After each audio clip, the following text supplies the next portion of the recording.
ሰላም ጤና ይስጥልን ውድ የስፖርት ላውንጅ ቤተሰቦቻችን፣ የሰዓቱ ስፖርታዊ መረጃዎቻችን ቀጥሎ ይቀርባሉ።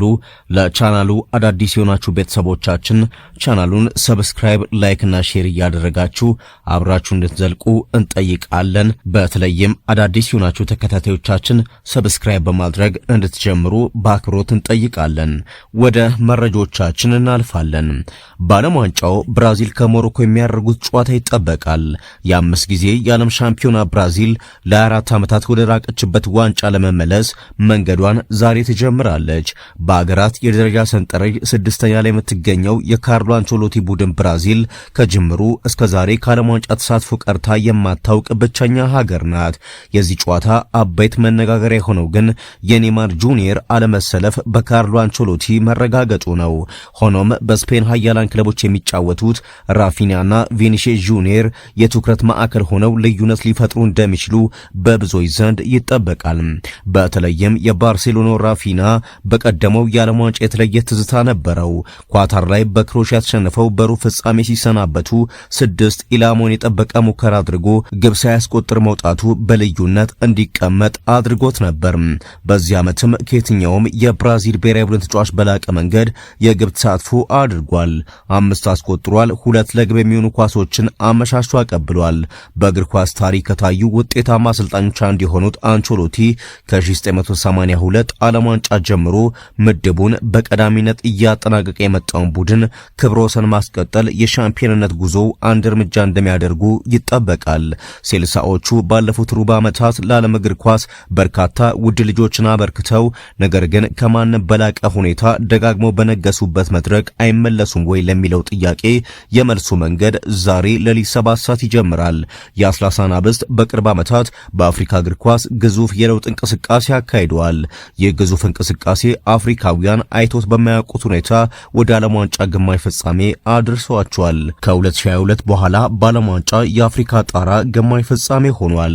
በአወዛጋቢው የአፍሪካ ዋንጫ ሻምፒዮን የሆኑት ሞሮኮዎች የትኛውም የአፍሪካ ቡድን ያላደረገውን 8ቱንም የዓለም ዋንጫ የማጣሪያ ጨዋታ አሸንፈው ነው ለዓለም ዋንጫ የበቁት። ልክ እንደ ብራዚል ሁሉ ከቀናት በፊት በተሰማው የናይፍ አጉዌርድና አብዲ ኤዛርዙሊ የጉዳት ዜና መፈተናቸው አልቀረም። የመስመር ተጫዋች ሆኖ ግዙፍ የማጥቃት አቅም ከሚያላብሰው የአውሮፓ ሻምፒዮንስ ሊግ አሸናፊው አሽራፍ ሀኪሚ ጎን በ2025 የአፍሪካ ዋንጫ ሞሮኮ ካስቆጠረቻቸው 9 ግቦች በ8ቱ ቀጥተኛ ተሳትፎ ያደረጉት ብራሂም ዲያዝና የሱፍ ኤል ካብሊ የሰሜን አፍሪካ ሀገር የፊት መስመር ሞገሶች ናቸው። በአገራት የደረጃ ሰንጠረዥ 7ኛ ላይ ለምትገኘው ሞሮኮ ስሙ ከባየር ሙኒክ ጋር ተያይዞ የተነሳ የሚገኘው የፒኤስቪ አጥቂ ኢስማኤል ሳቢሪ 19 ጎል አስቆጥሮ 9 የግብ ዕድሎችን ባመቻቸበት ዓመት በዓለም ዋንጫው የመጀመሪያ ጨዋታ አንዳች ነገር ሊያሳይ ይችላል ተብሎ ከሚጠበቁ ተጫዋቾች መሃል ሆኗል። ይህ ለሁለቱ ብሔራዊ ቡድኖች 3ኛ ግንኙነታቸው ሲሆን በ1998 የዓለም ዋንጫ ብራዚል ስታሸንፍ 2023 ላይ በወዳጅነት ጨዋታ ሞሮኮ ባለድል ሆናለች። የዚህ ምሽት ሌላኛው የምድብ 3 መርሃ ግብር ሌሊት 10 ሰዓት ሄይቲ ስኮትላንድን የምትገጥምበት ሲሆን ከአስተናጋጆቹ ሀገራት አንዷ ካናዳ በምትገኝበት ምድብ 2 ኳታር ከስዊዘርላንድ የሚያደርጉት ጨዋታ ምሽት 4 ሰዓት ይጀምራል። አሰልጣኝ አልቫሮ አርቤሎአ ወደ ፉልሃም ለማምራት ተቃረበም። ከማርኮ ሲልቫ ጋር የተለያየው ፉልሃም የቀድሞውን የሪያል ማድሪድ ጊዜ አሰልጣኝ አልቫሮ አርቤሎአን ለመሾም ተቃርቧል። በሁለቱ አካላት መካከል እየተደረገ ያለው ድርድር በጥሩ ሁኔታ እየሄደ መሆኑ የተገለጸ ሲሆን በውል ዝርዝር ጉዳዮች ላይ ከስምምነት ከተደረሰም አርቤሎአ አዲሱ የፉልሃም አለቃ ይሆናል። የ43 ዓመቱ አርቤሎአ የእንግሊዝ እግር ኳስን በተጫዋችነት በሊቨርፑልና በዌስትሃም የሚያውቀው ሲሆን አሁን ደግሞ በአሰልጣኝነት ዳግም ለመመለስ ተቃርበዋል። የእንግሊዝ ተጫዋቾች ንብረታቸውን አገኙ። የእንግሊዝ ብሔራዊ ቡድን ተጫዋቾችና አሰልጣኝ አባላት መገልገያዎቻቸው እንደተዘረፉ መዘገቡ አይዘነጋም። አሁን ላይ የብሔራዊ ቡድኑ ተጫዋቾች የተዘረፈባቸውን ንብረት መልሰው ማግኘታቸው ተዘግቧል። የቡድኑ የቡድኑ ቁሳቁስ የተዘረፈው ገና ወደ ማረፊያ ሆቴል ሳይገባ መኪናው ከቆመበት መሆኑ ተነግሯል። የካንሳስ ሲቲ ፖሊስ በዝርፊያ የጠረጠራቸውን 2 ግለሰቦች ይዞ ምርመራ እያደረገ መሆኑም ተዘግቧል። ጋና የካናዳን ውሳኔ መቃወሟ ተነገረ። ጋና የካናዳ መንግስት ቶማስ ፓርቲን እንዳይገባ ማገዱ ትክክል አይደለም በሚል ተቃውሟል። የጋና መንግስት ቶማስ ፓርቴ ገና ጥፋተኛ ለመባሉን በመግለጽ ኢፍትሐዊ ውሳኔ ነው ብሎታል። አክሎም ተጠርጣሪ ወንጀል መስራቱ እስካልተረጋገጠ ወንጀለኛ አይደለም የሚለውን መርህ ያጎደለ ነው ሲል ገልጿል። ጋና ጉዳዩ በድጋሚ እንዲታይ ከካናዳ መንግስት ጋር እየሰራች መሆኑም ተጠቆመዋል። ኮዲ ጋክፖ ሊቨርፑልን ለመልቀቅ ጥያቄ አላቀረበም። ያለፈው ክረምት ባየር ሙኒክና ሊቨርፑል ተጫዋቹን ለማስፈረም ይፈልጉ ነበር። ሊቨርፑል ተጫዋቹን ለመሸጥ እየተመለከቱ አይደለምና ባርሴሎና ጎርደንን የገዙበት 70 ሚሊዮን ዋጋን አስተውሏል። ጋክፖ በሊቨርፑል ቤት እስከ 2030 የሚያቆይ ኮንትራት አለው። ግብጻዊ ግብ ጠባቂ አህመድ ኤልሻናዊ ነገሮች ሊለወጡ ይችላሉ ቢልም ሊቨርፑል ሳላሃን የማቆየት ሐሳብ የላቸውም። አንድሪያ ቤርታ አርሰናል ከፍተኛ ግምት የሚሰጠውን ወጣት ተጫዋች ሞንጋን ለማስፈረም በሚያደርገው ጥረት ውስጥ ቁልፍ ሚና ተጫወቱ። ክለቡ ከተቀናቃኞቹ ጋር ያለውን ልዩነት ለማጥበብና የአገሪቱን ምርጥ ወጣት ተሰጥኦ ለወደፊቱ ለማስጠበቅ ትኩረት በማድረግ የአካዳሚና የወጣቶች መዋቅሩን ለማጠናከር ቆርጦ ተነስቷል። ፓሪስ ሰን-ዠርመን አሁንም ብራድሊ ባርኮላን ማቆየት ይፈልጋል። የአቋማቸው የሚቀየረው ሌላ አጥቂ ካስፈረሙና ተጫዋቹ አዲስ ውል ለመፈረም ፍቃደኛ ካልሆነ ብቻ ነው። በዚህ ምክንያት ተጫዋቹን የመሸጥ እቅዳቸው ሙሉ በሙሉ የተዘጋ አይደለም። ባርኮላ በሊቨርፑልና በአርሰናል የዝውውር እይታ ውስጥ ይገኛል።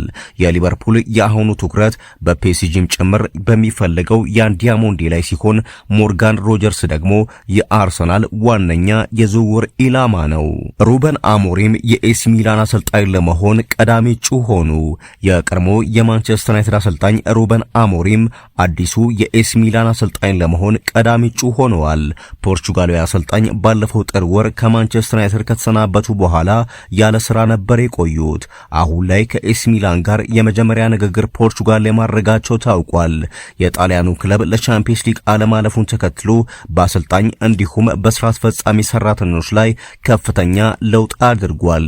ኤሲ ሚላን የቀድሞውን የበርንማውዝ አሰልጣኝ አንዶኒ ኢራኦላን ኢላማ አድርጎ የነበረ ቢሆንም ሊቨርፑል ከአርነ ስሎት ጋር ከተለያየ በኋላ ስፔናዊን አሰልጣኝ በማስፈረሙ ሳይሳካ ቀርቷል። ከኤሲ ሚላን ጋር ማውሪዚዮ ፖቼቲኖ፣ ኦሊቨር ግላስነር፣ ማቲያስ ጃይስሌና ሴባስቲያን ሆነስ ሌሎች ስማቸው የተያያዙ አሰልጣኞች ናቸው። ያያ ቱሬ የስሎቫኪያው ክለብ ዋና አሰልጣኝ ሆኖ ተሾመ። የቀድሞ የማንቸስተር ሲቲና ባርሴሎና ኮከብ የስሎቫኪያ ሻምፒዮን ስሎቫ ብራቲስላቫን በዋና አሰልጣኝነት ለመምራት የ3 ዓመት ውል መፈረሙ ታውቋል። ይህ ለ43 ዓመቱ ኮትዲቫራዊ በዋና አሰልጣኝነት የመጀመሪያ ኃላፊነቱ ነው። ያያ ቱሬ ከዚህ ቀደም በዩክሬን፣ ቤልጂየም እና ሳዑዲ አረቢያ በረዳት አሰልጣኝነት መስራቱ ይታወሳል። አሰልጣኙ ክለቡን በአገር ውስጥ ያለውን የበላይነት የማስቀጠል እንዲሁም ለአውሮፓ ቻምፒየንስ ሊግ ማጣሪያ ጨዋታዎች ቡድኑን የማዘጋጀት ከባድ የቤት ስራ እንደሚጠብቀው ተገልጿል። ከስፖርት ላውንጅ ለሰዓቱ ያዘጋጀናቸው ስፖርታዊ መረጃዎቻችን እነዚህ ነበሩ። መረጃዎቻችንን ከወደዳችሁ ቻናሉን ሰብስክራይብ፣ ላይክ እና ሼር ማድረግ እንዳይረሳ። ስለተከታተላችሁን እጅግ አድርገን እናመሰግናለን። በያላችሁበት ሰናይ ጊዜን ተመኘን።